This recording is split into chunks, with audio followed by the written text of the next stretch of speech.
Pour que chaque enfant reçoive un repas quotidien sur son lieu d'éducation, c'est le but de l'association Marismil dont nous allons parler aujourd'hui. Alors plusieurs personnes sont avec moi. Annie Duval, bonjour. Bonjour. Annie Duval, vous êtes responsable localement de l'association Marismil. Il y a aussi plusieurs autres personnes, Bernadette et René Lafontan. Bonjour. Bonjour. Vers vous, Annie Duval, qui êtes responsable de cette association ici, localement. Est-ce que vous pouvez nous présenter cette belle association Marismil ? Oui, bien sûr.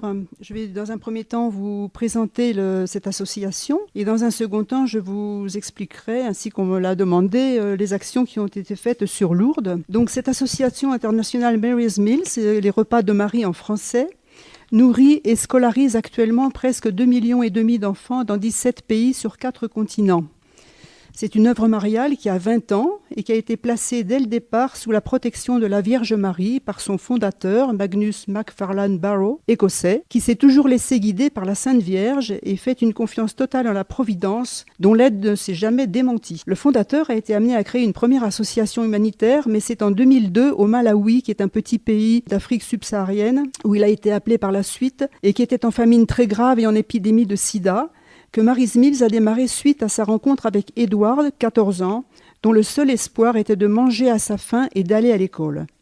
Il comprend alors l'importance d'allier nourriture et scolarité. Il donne à cette association le nom de Marismil en hommage à la Vierge Marie. Le but de Marismil est de fournir un repas par jour aux enfants sur leur lieu d'éducation, afin de rompre le cercle infernal de la faim et de la pauvreté en permettant aux enfants d'accéder à l'éducation et à un métier. Les parents envoient leurs enfants à l'école, sachant qu'ils seront nourris et ne seront plus obligés de travailler dans les champs pour survivre, de fouiller les ordures ou de mendier. Partout où les enfants reçoivent les repas de Marie, on note une augmentation des inscriptions, de l'assiduité et des résultats scolaires. Alors Marismil est une œuvre d'origine catholique, mais présente auprès des populations souffrant d'extrême pauvreté, indépendamment de la religion ou croyance des populations aidées. Beaucoup de pays d'Afrique sont aidés, mais aussi la Syrie, l'Inde, le Liban, Madagascar, Haïti, à la Cité Soleil particulièrement. La force de Marismil est le bénévolat, à la fois dans les pays aidants et dans les pays aidés. Dans les pays aidés, par la préparation et la distribution des repas sur place par les communautés qui doivent s'engager avec Marismil. Les céréales sont achetées localement par Marismil et complétées par des fruits ou légumes produits sur place, ce qui permet également d'améliorer l'économie locale.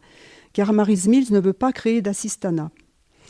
Alors grâce à ce bénévolat, le prix du repas n'est qu'à 11 centimes d'euros, ce qui est vraiment très très peu. 22 € permettent de nourrir et scolariser un enfant pendant toute une année scolaire. Ce qui est très important également, c'est que 93% des dons vont directement aux enfants.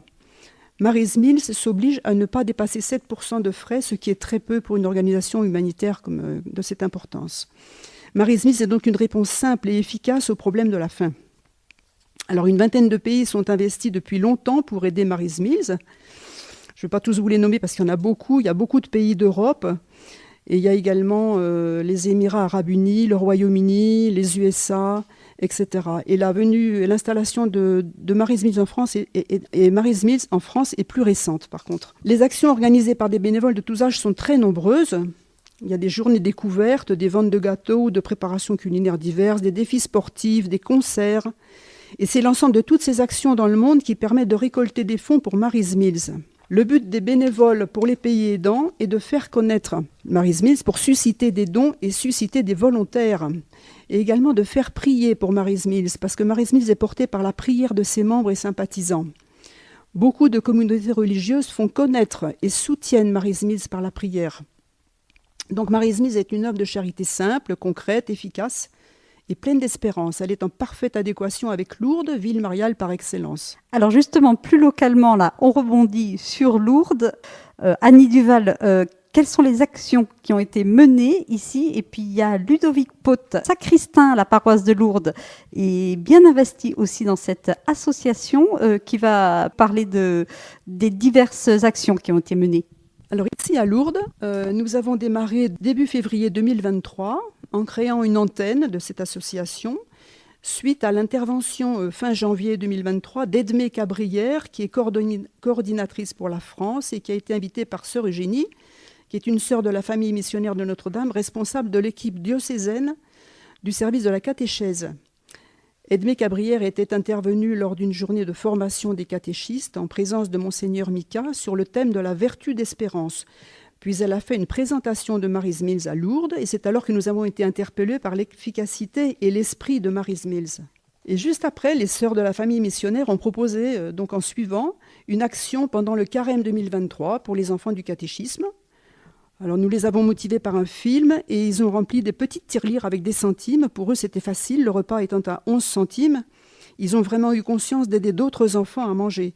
C'était en même temps très pédagogique. Le Père Jamet, qui est curé de l'ensemble paroissial de Lourdes, nous a soutenus en autorisant des quêtes annoncées lors des messes. La paroisse de Lourdes a ainsi pu envoyer au siège de Mary's Mills une somme permettant de nourrir une cinquantaine d'enfants pendant une année scolaire. Puis, nous avons organisé une après-midi découverte de Mary's Mills le 15 avril 2023 avec spectacle par un magicien professionnel, Kaki Magie, qui a eu beaucoup de succès, et des chants par un chœur d'enfants de la paroisse dirigé par Marie-Anne Trisac avec vente de goûters et livres. Cet après-midi a suscité une belle sensibilisation qui a permis environ à 135 enfants d'être nourris et scolarisés pendant une année. D'autres paroisses se sont mobilisées comme Pierrefitte, où une vente de gâteaux a été organisée, et par exemple aussi Sainte-Marie de Campan. À Tarbes, Mary's Mills est soutenue par le lycée Saint-Vincent-de-Paul, dont un professeur, Madame Rochu, a organisé un bol de frites, parce que le bol de riz, chez les jeunes, ça ne prend pas trop. Alors là, c'était les frites, pendant les carèmes de l'année dernière et de cette année.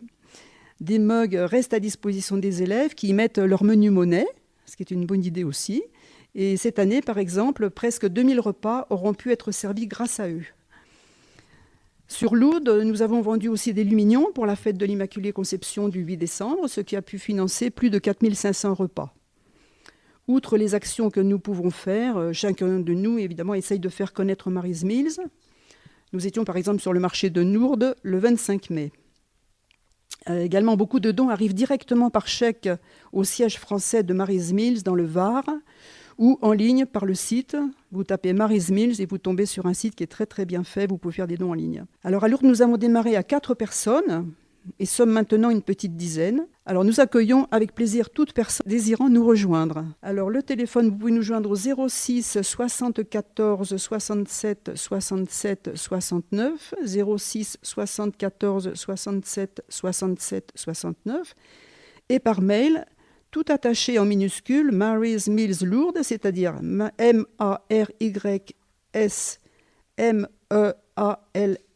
Lourdes, tout attaché, @gmail.com. Nous sommes également à disposition des communautés et établissements scolaires désirant mettre en place des actions soit ponctuelles, soit pérennes. Il y a des écoles qui parrainent des classes entières, par exemple. D'ailleurs, à Angers, une école a récolté cette année presque 6 000 € cette année par différentes actions. Nous pouvons intervenir en projetant des films et en parlant des actions de Mary's Mills. Le cabanon qui nourrit des millions d'enfants vient de paraître. Et vous pouvez vous le procurer par le site en ne réglant que les frais de port, mais un petit don reste bien le bienvenu, évidemment. Il sera possible, lors de la conférence, que le fondateur Magnus donnera à la salle Saint-Pierre le vendredi 12 juillet. Il le dédicacera. Il sera disponible. C'est un livre passionnant qui raconte l'histoire extraordinaire de Mary's Mills depuis le début.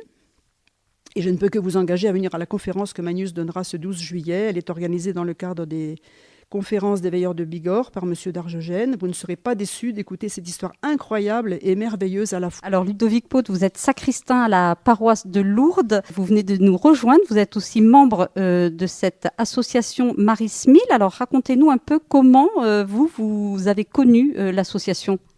En fait, c'est une personne qui m'a prêté le livre sorti en 2015, Le cabanon qui nourrit 1 million d'enfants, que j'ai lu et j'étais très touché par tout ce qui était raconté dans ce livre. Et ça m'a donné envie de faire des actions pour ces enfants. Alors de façon plus concrète, quelles actions vous avez menées ? Tout d'abord, ça a été de faire des dons. Ensuite, j'ai demandé au prêtre de la paroisse de pouvoir faire une vente de gâteaux pendant le carême.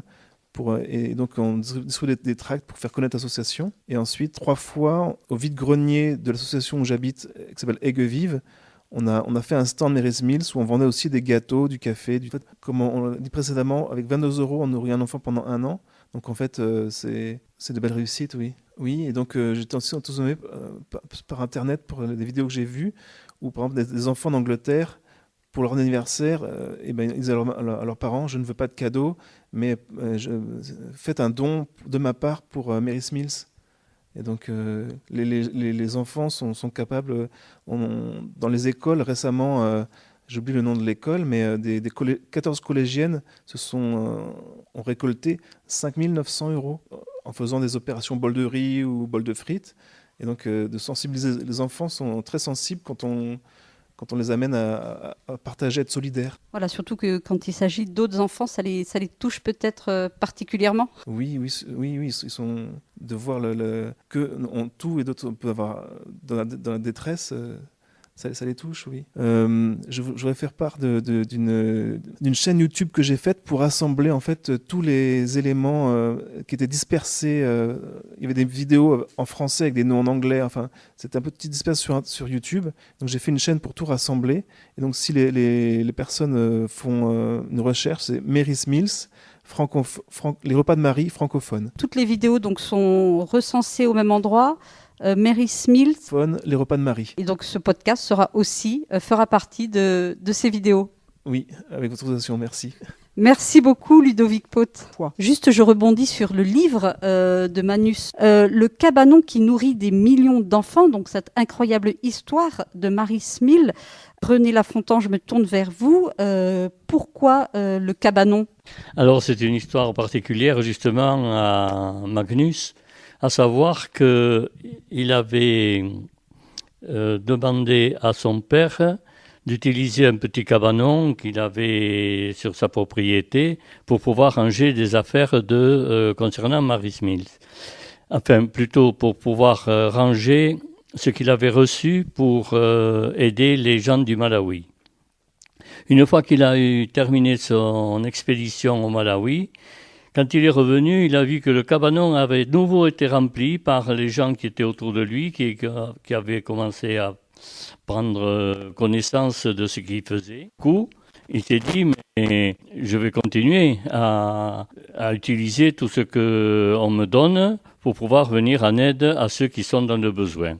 Donc c'est pour ça qu'il a appelé le cabanon qui nourrit des millions d'enfants, parce que c'est là-dedans que tout a commencé, à travers ce petit cabanon, et que ça continue à l'heure actuelle d'ailleurs, pouvoir venir en aide aux enfants qui ont besoin de pouvoir manger pour pouvoir aller à l'école. Voilà, donc effectivement, Bernadette, comme vous le disiez, il continue à travailler de ce petit cabanon dans son jardin ? Dans son jardin, c'est son bureau principal. Il accueille les personnalités dans ce cabanon et à côté, il a fait construire un autre bâtiment dans lequel travaille tout le personnel bénévole et qui a besoin de locaux un peu plus importants. Donc je rappelle le livre de Manus, Le cabanon. Pour la petite histoire, il faut savoir que la première édition du livre s'appelait Le cabanon qui nourrit 1 million d'enfants et maintenant c'est passé à qui nourrit des millions d'enfants. Merci beaucoup.